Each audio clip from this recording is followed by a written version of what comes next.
jenne olkaat Itoophiyaa mul'ata qabatte olkaa'insa biyyaa olkaat jenne olkaat Itoophiyaa mul'ata qabatte olkaa'insa biyyaa walii galtee ብልጽግና ሰላምን በሚመለከት ገና ከጅምሩ ከምስረታው ጊዜ ጀምሮ በዚህ ሀገር ውስጥ በአጠቃላይ የፖለቲካል ኢኮኖሚውን እና የፖለቲካ አውዱን በሚፈለግ መንገድ ለመቀየርና ፓርቲውን ከማደራጀት ጊዜ ጀምሮ በነበሩት ሂደቶች ዋና አስቻይ ብሎ ከሚይዛቸው ጉዳዮች መካከል አንዱ ሰላም ነው።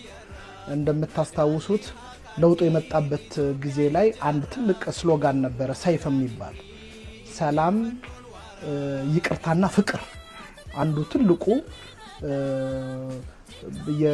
በጣም የተለያየ የነበረ እና የተካረረ የነበረውን አገራዊ ሁኔታ ማስተካከል የተቻለበት እንዲሁም በውስጣችንም በብልጽግና ውስጥም እንደ አንድ ትልቅ የትግል አጀንዳ ሆኖ የወጣው ሰላምን ማስከበር በጣም ትልቁ ጉዳይ እንደሆነ ከማመን የሚመነጭ ነው። ማህበረሰባችን ውስጥ እንግዲህ የሴቶችን እኩልነትና ተሳትፎና ተጠቃሚነት ለማረጋገጥ ያሉ የአመለካከት ችግሮችን የመፍታት ነው።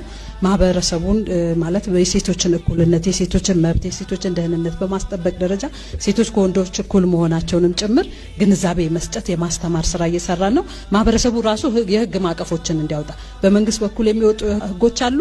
ከዛው ሳለ ደግሞ ማህበረሰቡም ደግሞ ቢያንስ ሴቶችን ሊጎዱ የሚችሉ ጎጂ ልማዳዊ ድርጊቶች እንዳይተገበሩ የህግ ማቀፎችን ማህበረሰብን ያሳተፈ ስራ የመስራት የህግ ማቀፎችን የማውጣት እንደገና ደግሞ ተፈጽመው ሴቶች ላይ ጉዳት አድርሰው የተለያዩ ጎጂ ልማዳዊ ድርጊቶች ተፈጽመው ሲገኙ ደግሞ በህግ አግባብ ተጠያቂ እንዲሆኑ የማድረግ ስራ እየሰራን ያለንበት ሁኔታ ነው ያለው። አሁን ላይ 23 የካቢኔ አባላት አሉ። ከዛ ውስጥ ከ23 ውስጥ 12ቱ ሴቶች ናቸው ማለት ነው። ስለዚህ በክልል ደረጃ በመናይበት ሰዓት በፌደራል ደረጃ ካሉት የካቢኔ ወንበር ውስጥ 12 ሴቶች ናቸው። በክልል ደረጃ በመናይበት ሰዓት የክልል ምክር ቤት አፈጉባኤዎች፣ የክልል ፕሬዝዳንቶች አሉ። እንዲሁም ደግሞ በተለያዩ የካቢኔ አደረጃጀት ውስጥ ሴቶች አሉ። ይሄንን በመናይበት ሰዓት ከክልል ክልል ግን አፈጻጸሙ የተለያየ ነው። በተደጋጋሚ እንደምንገልጸው የኢትዮጵያ ፖለቲካ የሀሳብ ፖለቲካ ምህዳር ውስጥ ገብቷል። ያንን መላመዱ ጥሩ ነው ብለን እናምናለን። አንድ ሁለት ፖይንቶች ነግሬ ወደ ማጠቃለያ ሄዳለሁ። ለምሳሌ በኪነ ጥበብ ረገድ እኛ ኪነ ጥበብን ለማሳደግ በጣም ሰፋፊ ስራ ሰርተናል።